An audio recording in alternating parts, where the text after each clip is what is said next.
Well, hello everybody. I'm over here in Canaan,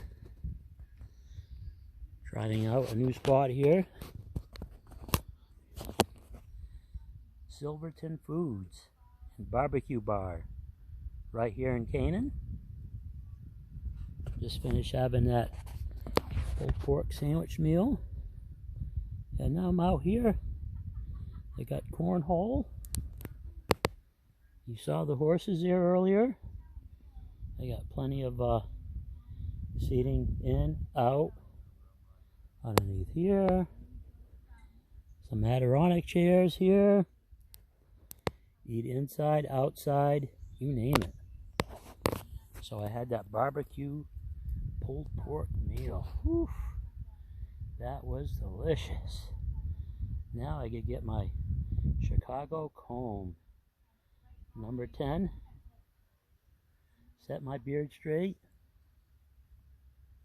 Get some of that barbecue out there. There we go. That's what I'm talking about. Oh, what a work week here. Yep, I'm treating myself. I'm out here relaxing, hearing the birds, checking out that horse. I hope everybody had a good Friday. Take care.